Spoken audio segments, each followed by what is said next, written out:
Bonjour à tous et à toutes, on se retrouve pour une nouvelle vidéo pour vous présenter l'un des meilleurs personnages du Blue Lock, Aryu Jubei. Mais juste avant que la vidéo commence, n'hésite pas à t'installer confortablement, à lâcher un like et à t'abonner.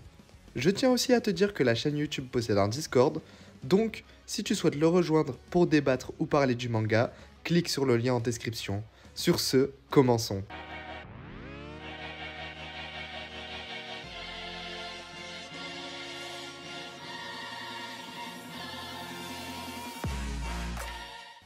Aryu Jubei est un personnage qui ne nous est pas présenté au début du manga. Au contraire, il nous est présenté plutôt tardivement lors de la seconde sélection, lorsque l'équipe d'Izagi tombe face à l'équipe de Rin. Et à ce moment-là, il est classé numéro 2 de tout Blue Lock, donc on sait déjà avant même qu'il joue que c'est un très bon joueur. Pendant ce duel entre les deux équipes, on en apprendra plus sur lui, notamment sur son style de jeu. C'est un très grand joueur, il récupérera les ballons en l'air et arrivera à battre Nagi en duel aérien, alors qu'il fait 1m90. En effet, Aryu mesure 1m95, ce qui lui donne un grand avantage. Mais ce n'est pas tout, il arrivera à marquer alors que Izagi possédait le ballon et le protégeait. En fait, il a des longues jambes et des longs bras, ce qui représente un bon atout pour le football. Pendant cette sélection, on en a aussi plus appris sur lui et sur sa personnalité. C'est quelqu'un qui apprécie beaucoup le style, se considère comme très beau et veut toujours briller sur le terrain. On le voit lorsqu'il marque des buts ou alors lorsqu'il va voir Shigiri pour ses cheveux.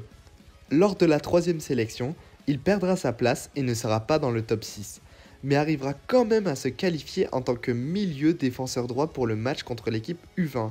Ce n'est pas surprenant quand on voit ses différentes qualités physiques, il forme un bon défenseur.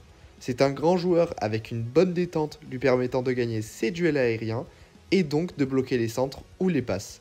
Il a des longues jambes pouvant bloquer les tireurs adverses. Aryu sauvera l'équipe de justesse à la fin de la première mi-temps sur un but de la part de Hitoshi Sae.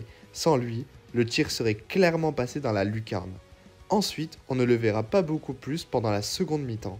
On le reverra lors de la Neo Egoist League et il rejoindra l'équipe italienne des Ubbers pour être sous la tutelle de Mark Snuffy, le messager de la couronne.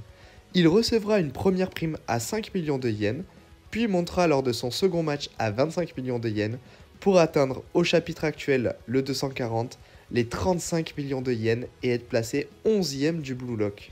Lors du match qui oppose les Ubbers au Bastard München, il n'a pas fait l'unanimité. Il s'est fait avoir plutôt facilement par des passes lobées et n'a pas fait tant d'arrêts que ça. Quand on sait que l'équipe des Ubbers d'Italie est sur le papier la meilleure défense de la Neo Egoist League, on s'attend pas à ce que le Bastard puisse passer et se balader aussi facilement dans la défense, tel que Izagi et Kurona dès le début du match avec le but du pied gauche de Izagi. Pour ce qui est de la suite de ce personnage, je pense que sa prime continuera de monter, mais son classement ne fera que baisser par rapport aux autres personnages.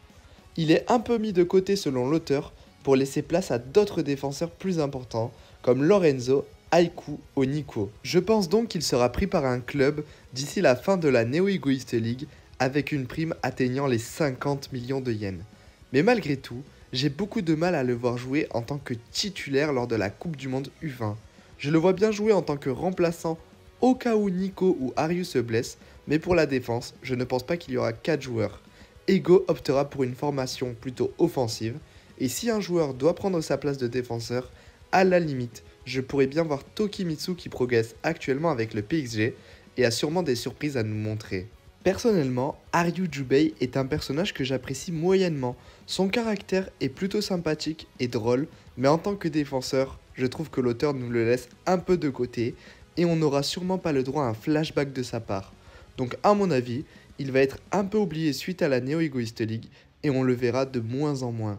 Voilà l'équipe, cette vidéo est terminée. Si vous voulez plus de contenu, n'hésitez pas à lâcher un like, un commentaire et à vous abonner. Sur ce, à la prochaine.